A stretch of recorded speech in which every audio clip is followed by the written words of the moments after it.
Hello everyone. After basic definitions of vector, lecture second, next part, direction cosines. Direction cosine important point है. Name से ही clear है. Cosine, यहां हम trigonometric ratio के कोस का use करेंगे. कोसाइन कोस का यूज करेंगे. अब जब कोस का यूज करेंगे तो कोई ना कोई एंगल उसका थीटा होना चाहिए. तो वो थीटा क्या होगा? एक सिंपल सा पॉइंट है कि आपके 3 axis, it's X axis, Y axis and Z axis, it's Z axis.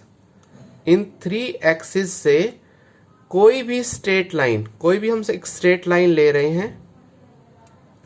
एक पॉइंट P है जो ABC से नोटेट कर रहे हैं इस O पॉइंट से, और इस स्ट्रेट लाइन को हम वेक्टर R से नोटेट करें कि एक स्ट्रेट लाइन है, एक वेक्टर है. ये स्ट्रेट लाइन X एक्सिस से पॉजिटिव डायरेक्शन में जो एंगल बनाएगा, ये स्ट्रेट लाइन Y एक्सिस से पॉजिटिव डायरेक्शन में जो एंगल बनाएगा, ये स्ट्रेट लाइन Z एक्सिस से पॉजिटिव डायरेक्शन में जो एंगल बनाएगी. यहां देखें कि ये वाली फिगर आपको क्लॉकवाइज दिखाई दे रही, बट यहां पर Z एक्सिस एक वर्टिकल लाइन है. तो उस केस में ये लाइन Z एक्सिस के साथ पॉजिटिव डायरेक्शन में जो एंगल बना रही है, उन तीनों एंगल की कोस पर जो वैल्यू होगी वो वैल्यू डायरेक्शन कोसाइन कहलाएगी.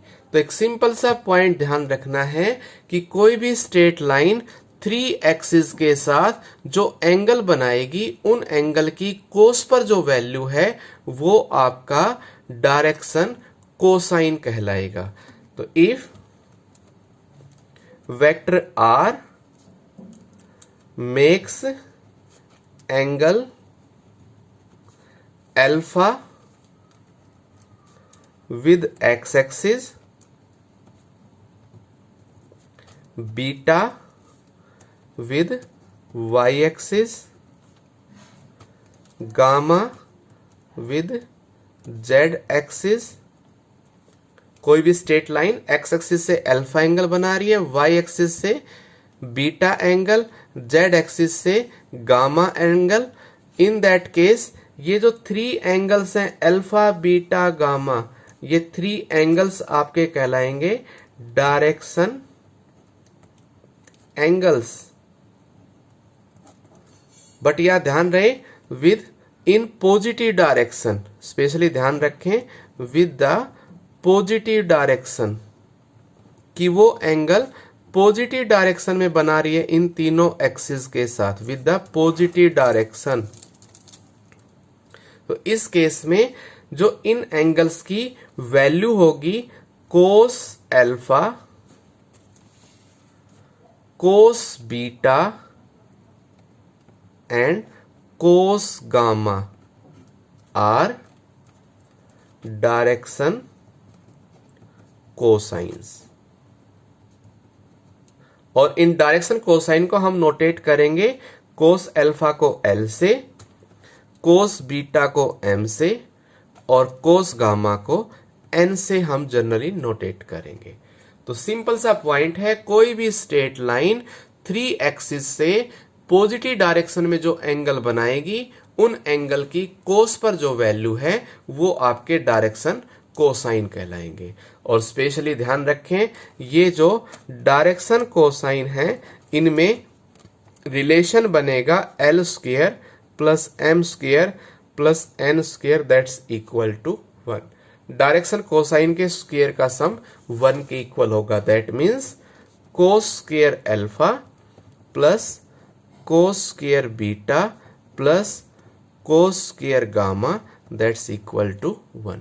और यहां आपका एक 1 मार्क्स में क्वेश्चन बनता है कि prove that sine square alpha plus sine square beta plus sine square gamma is equal to 1. तो in that case cos square alpha is 1 minus sin square alpha, cos square beta is 1 minus sin square beta, and cos square gamma is 1 minus sin square gamma, that's equal to 1. इसको solve करें, it's 1 plus 1 plus 1, that's 3 minus sin square alpha minus sin square beta minus sin square gamma, that's equal to 1. 3 को right side में लेके जाएंगे, -2 negative से divide किया, it's sine square alpha plus sine square beta plus sine square gamma, that's equal to 2. तो ये एक important point बनता है कि डायरेक्शन कोसाइन कोई भी वेक्टर 3 एक्सिस से alpha beta gamma positive direction में जो एंगल बनाएगा उनकी कोस पर वैल्यू डायरेक्शन कोसाइन कहलाएगी. आफ्टर देन डायरेक्शन रेशियोज पूरे वेक्टर के चैप्टर में बार बार यूज होंगे. डायरेक्शन रेशियोज क्या होंगे? वो नंबर्स जो प्रोपोर्शनल हैं, वो सभी नंबर्स जो प्रोपोर्शनल हैं किससे? To the direction cosine.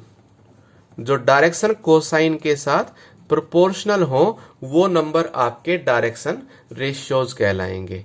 That means L direction cosine है, इसके साथ हमने एक नंबर A लिया, डायरेक्शन कोसाइन M B से, डायरेक्शन कोसाइन N C से. ये 3 numbers A B C L M N से प्रोपोर्शनल हैं. That means A B C are direction ratios. A B C आपके क्या होंगे? Direction ratios. यह ध्यान रखें कि L square plus M square plus N square that's equal to 1, but A square plus B square plus C square is not equal to 1. Direction cosine का square का sum 1 के इक्वल है, but direction ratios का square का sum 1 के equal नहीं है. After then triangle law of addition most important है. Triangle law of addition. Addition का ट्राइंगल लॉ क्या कहता है? इस पे आपकी फर्स्ट सेकंड एक्सरसाइज डिपेंड करेंगी कि ट्राइंगल लॉ ऑफ एडिशन क्या है. कि हम कोई भी 2 वेक्टर्स लेते हैं जो 2 साइड्स को रिप्रेजेंट कर रहे हैं एक ट्राइंगल की. चलो हम एक ट्राइंगल की फिगर बनाते हैं कि it's a triangle O A B, किसी भी तरह की बन सकती है ओ ए बी, और इस ट्राइंगल की किन्हीं भी 2 साइड्स को एक ऑर्डर में लेना है. जैसे ओ से ई पर गए, ए पर गए, A to B, O to A to B.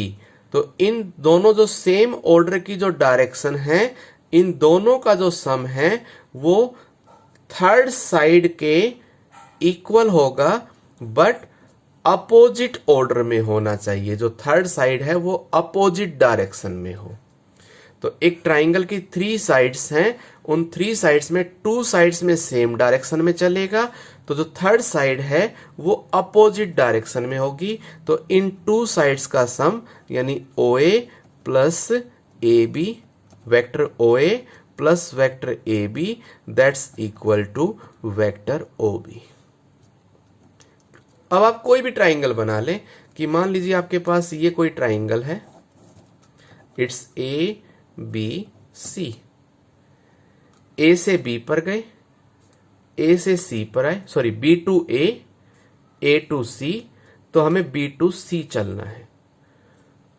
2 same direction में हो और एक आपकी अपोजिट डायरेक्शन में, then BA, it's vector BA plus AC, that's equal to vector BC. Direction का स्पेशली ध्यान रखना है.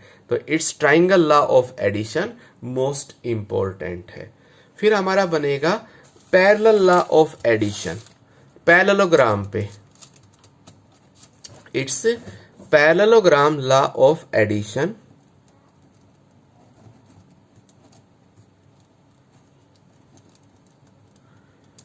Parallelogram law of addition. Parallelogram law of addition भी ट्राइंगल लॉ ऑफ एडिशन की तरह से है, बस में पैरेललोग्राम की फिगर बनेगी, जब डायगोनल को ज्वाइन करेंगे तो वो आपकी एक ट्राइंगल बनेगी और ट्राइंगुलर लॉ उसमें अप्लाई करेंगे। It's a parallelogram, it's sum O A B C, let vector O A is equal to A, vector A B या vector O C is equal to B, but because opposite sides are same in magnitude, अब इनकी direction भी same है तो vector A B and vector O C are equal, then A B भी आपका vector B के इक्वल। Join O B को ज्वाइन किया ओ टू बी। अब यहां देख रहे हैं in triangle O A B, in triangle O A B क्या मिलेगा हमें? It's O A plus A B is equal to O B. O B vector is equal to O A plus A B, that means vector A plus vector B. Similarly A C को find करें। A C vector के लिए A C diagonal as a vector लें, A C vector, तो triangle O A C में O A plus A C is equal to O C. In triangle O A C में क्या बनेगा कि O A plus A C that's equal to O C. A C की value find करनी है, that's equal to O C vector minus O A vector. O C is equal to vector B minus vector A. तो parallelogram में बार बार ये use होगा। Diagonals जब find out करने हैं तो O B diagonal O A plus A B and A C diagonal is O C minus O A. तो ये है triangle law of addition, parallelogram law of addition, direction cosine and direction ratios. Next कुछ properties देख। Now vectors की properties करते हैं। Properties of vector addition. Vector addition की properties क्या होगी ये हम 6-7 स्टैंडर्ड से करके आए हुए हैं। कम्यूटेटिव लॉ, एसोसिएटिव लॉ हमने 11th क्लास में कॉम्प्लेक्स नंबर में भी किया है। तो commutative property, first one is commutative property. आपके जो वेक्टर का एडिशन है वो कम्यूटेटिव होता है। दैट मीन्स वेक्टर ए में वेक्टर बी को ऐड करें और वेक्टर बी में वेक्टर ए को ऐड करें, बोथ केसेस में आपका आंसर सेम होगा। Vector addition is commutative. Next one associative. Associative vector addition is again associative. Associative में 3 नंबर्स लेते हैं ए बी सी, इसमें पोजीशन चेंज नहीं करेंगे। फर्स्ट ए और बी को ऐड करें, आफ्टर देन सी को ऐड करें, और मे बी और सी को ऐड करें, फिर ए को ऐड करें। बोथ केसेस में आपके आंसर सेम है। Associative property. Then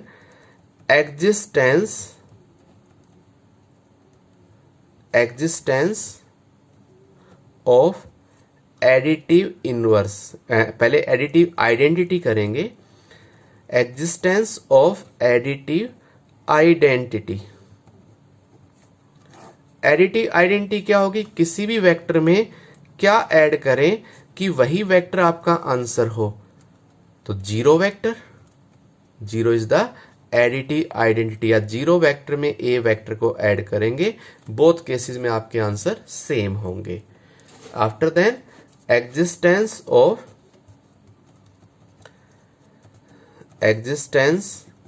of additive inverse. Inverse क्या बनेगा? एडिटिव इनवर्स कि कोई भी वेक्टर है उसमें क्या हम ऐड करें कि एडिटिव आइडेंटिटी आपका आंसर हो।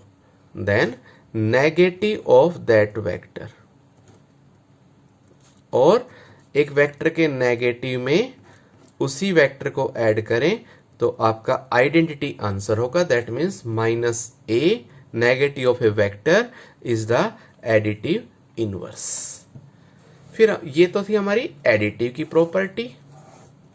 After then subtraction of A vector, vector को सब्ट्रैक्ट कैसे करेंगे? Subtraction of A vector, subtraction of A vector, एक वेक्टर को सब्ट्रैक्ट कैसे करेंगे? बस सिंपल सा पार्ट है, वेक्टर ए में से बी को हमने सब्ट्रैक्ट करना है, या it's A plus negative of vector B. फिर नेक्स्ट है multiplication, multiplication of A vector by a scalar, एक स्केलर से मल्टीप्लाई करना बाय ए स्केलर। तो इस केस में एक हम कोई भी स्केलर वैल्यू लेके चले और उसको एक वेक्टर से सिंपली मल्टीप्लाई करना है, तो नोटेट करेंगे वो स्केलर इनटू दैट वेक्टर। और यहाँ एक स्पेशल पॉइंट ध्यान रखना है कि magnitude of scalar into vector that's equal to magnitude of scalar और मैग्नीट्यूड ऑफ दैट वेक्टर। इसी पर एक इंपॉर्टेंट क्वेश्चन बनता है कि if vector A is a non zero vector, find a scalar k such that magnitude of ka is equal to 1। तो यहां given है मैग्नीट्यूड ऑफ एक scalar into vector that's equal to 1। तो इसको हम किस फॉर्म में ले सकते हैं? That's equal to magnitude of scalar, magnitude of vector that's equal to 1। That means magnitude of this scalar is equal to 1 upon magnitude of vector A, and now scalar value is equal to modulus sign right side में it's plus minus 1 upon magnitude of A। तो इस फॉर्मूले के according हमारे 1 marks में question बन जाते हैं। फिर प्रॉपर्टीज क्या होंगी इसकी? Properties of multiplication of a vector by a scalar, एक स्केलर से मल्टीप्लाई की प्रॉपर्टीज क्या होंगी? बस उसको लिखना आपको आना चाहिए कि हम किसी भी स्केलर को वेक्टर से मल्टीप्लाई करें या वेक्टर को स्केलर से मल्टीप्लाई करें, बोथ केसेस में आपके आंसर सेम होंगे। जैसे 1 को मल्टीप्लाई करें स्केलर से, स्केलर 1 को मल्टीप्लाई करें वेक्टर से, तो वही वेक्टर आपका आंसर है। That means vector A into scalar.